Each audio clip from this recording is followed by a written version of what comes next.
Bapak dan Ibu sekalian yang dirahmati Allah, bersyukur kita kepada Allah Subhanahu wa taala atas segala nikmat yang diberikan kepada kita sekalian.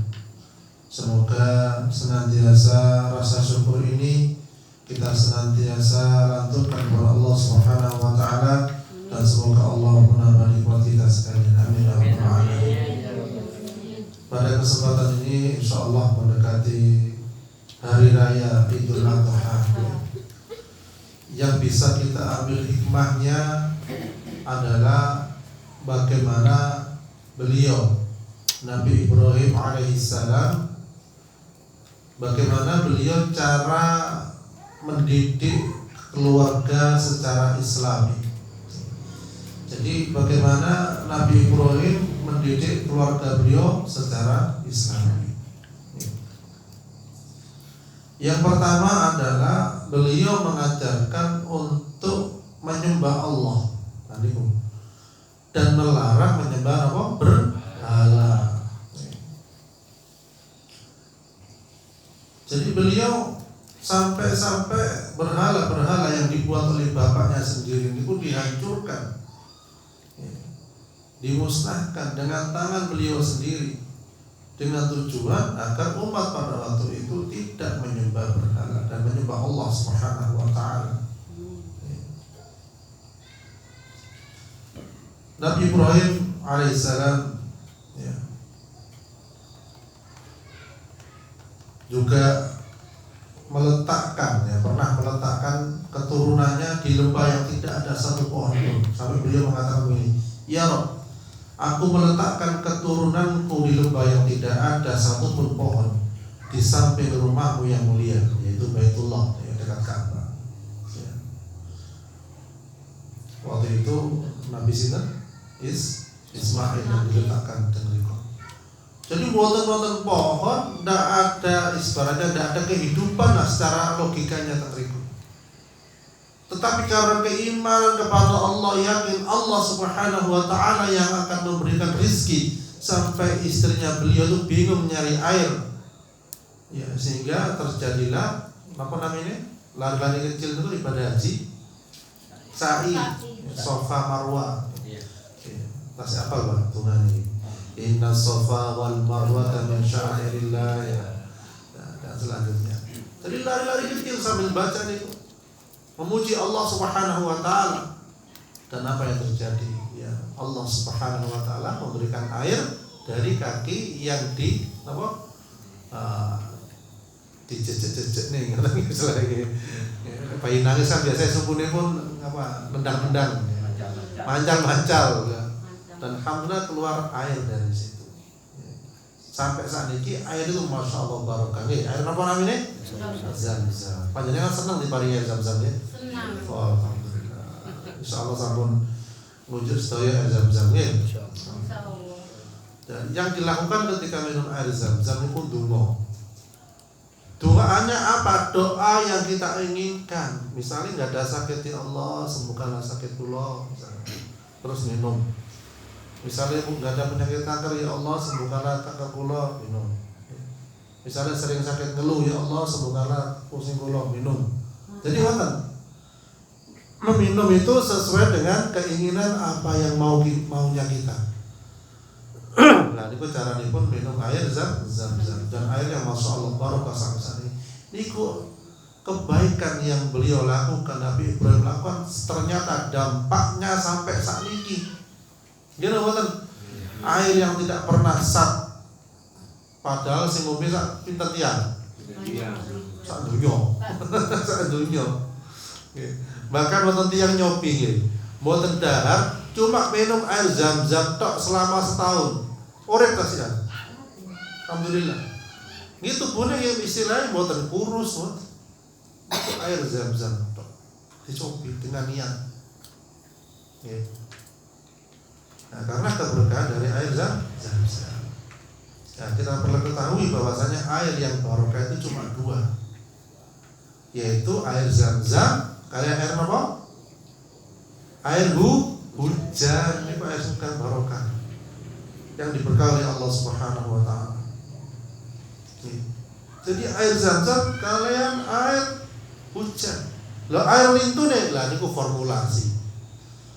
Oke, misalnya air panjenengan ada tuya tenggeriya sebelum minum bacakan Al-Fatihah insyaallah berkah. Nah, apa nggih? Air sumur nggih. Tadi ngoten. Air sumber saya seger insyaallah.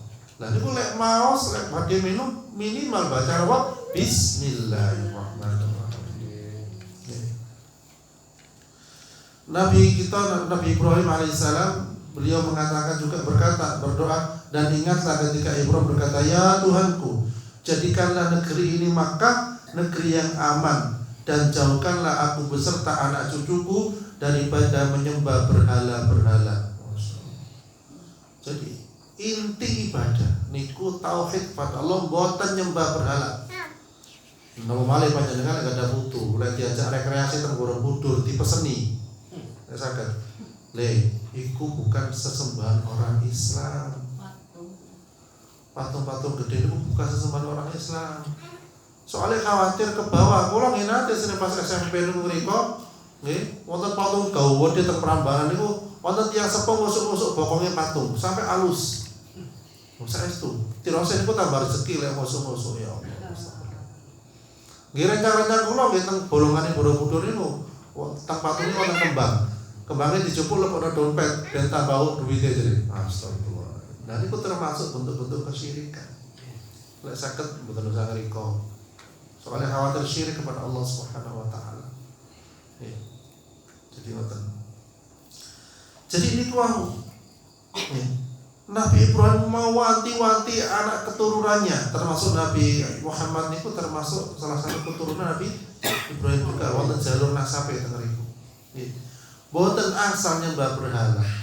Nggih, sak tunggalipun kita ngajak ziarah putra-putri teng makam teng makam ini yang pertama dzikrul maut, mengingat mati, nggih ta? Yang kedua mendoakan si nabi. Nggih, boten asal teng mriku karena sing didatangi mbae. Mbae niku ahli ibadah.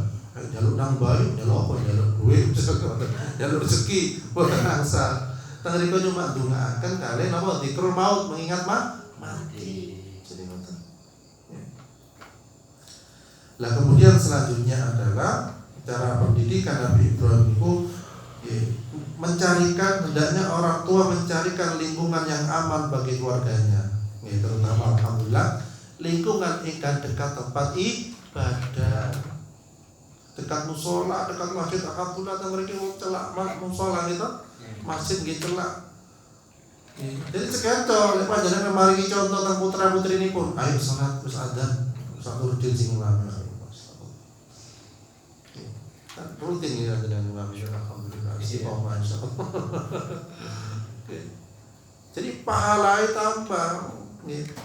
Wong kadang nunsa sing celak musala atau masjid mau mboten berangkat nomor sing atur ngoten nggih. Jadi ikhtiar ketika rumah kita dekat musala atau masjid itu ikhtiar agar anak putu kita niku rutin jamaah teng musala atau teng masjid. Apa soleh juga telah masjid, semuanya telah masjid mriki dalam ini. Alhamdulillah.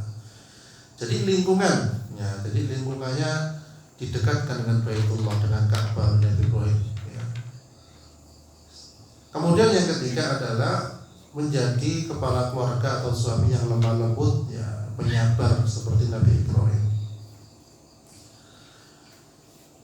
Dalam Al-Quran disampaikan juga dalam surat Ibrahim, ya Tuhanku, sesungguhnya berhala-berhala itu telah menyesatkan banyak manusia.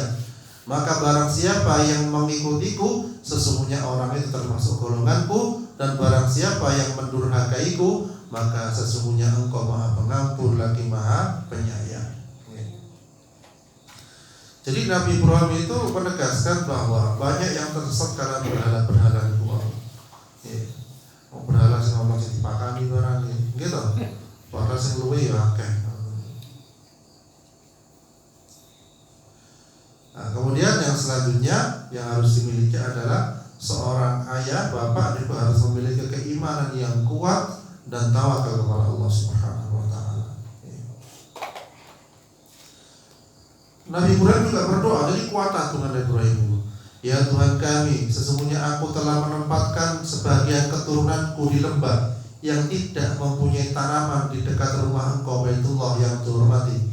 Ya Tuhan kami, yang demikian itu agar mereka mendirikan sholat, maka jadikanlah hati sebagian manusia cenderung kepada mereka, dan berilah mereka rezeki dari buah-buahan. Mudah-mudahan mereka bersyukur. Kita bukti akan panjenengan ingkang sampun berarti teng Mekah. Teng celak Mekah niku buah-buahan kata mboten? Kata bae. Apa salah kata nggih? Padahal panjenengan nate nemoni sawah timun, sawah gedang niku. Mboten nate nggih? Sing terlihat apa? Kurma. Tapi masya Allah teng celak Ka'bah niku terutama teng Mekah niku sayur-sayuran panjenengan pas badhe subuhan kuatah sesakian. Nggih mboten? Gedang masya Allah bermacam-macam. Lah niki buktinya teng Al-Qur'an. Nabi Ibrahim yang lantunkan kepada Allah Subhanahu wa taala agar Mekah itu termasuk negeri yang diberkahi, masya Allah. Kalau bagi Allah tiada yang mustahil. Buah-buahan sampai kewalahan panjenengan maam paling wis turah-turah lah gampangan itu. Aneh bin ajaib. Jadi buah-buahan banyak. Orang kelaparan insya Allah tidak ada. Gini betul. Nah, datang daerah kita, banyak kelaparan.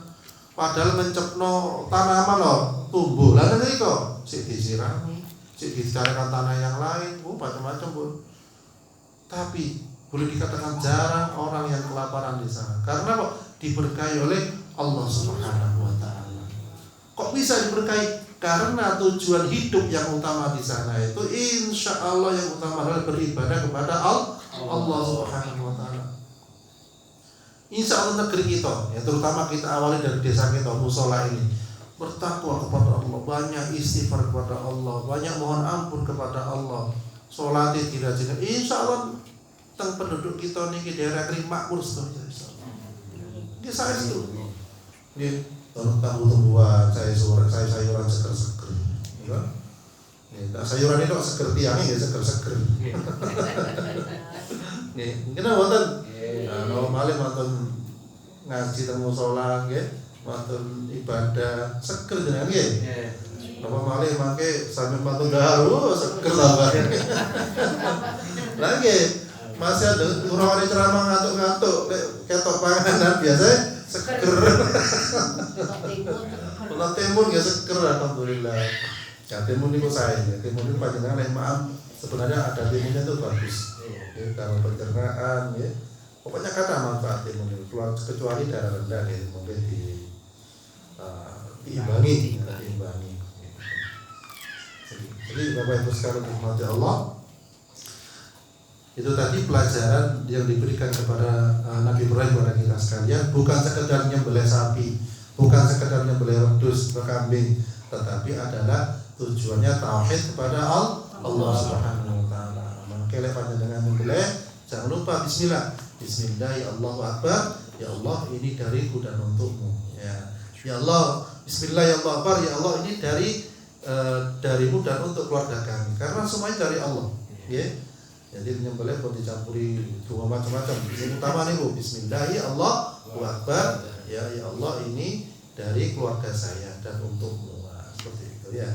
Jadi insya Allah mungkin Allah Subhanahu wa taala menerima amal ibadah kita, ya.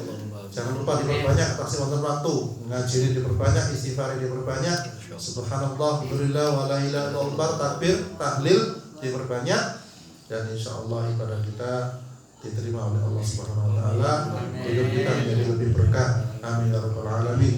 A'udzubillahi minasyaitonir rajim. Bismillahirrahmanirrahim.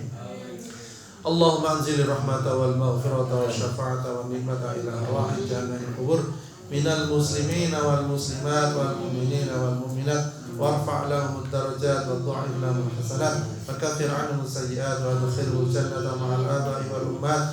Ya ayyatuhan nafsul mutma'innah irji' ila rabbika radiyatan mardiyah fadkhuli fi 'ibadi wa adkhuli jannati. Rabbana hab lana min azwajina wa dhurriyyatina qurrata a'yun waj'alna lil muttaqina imama.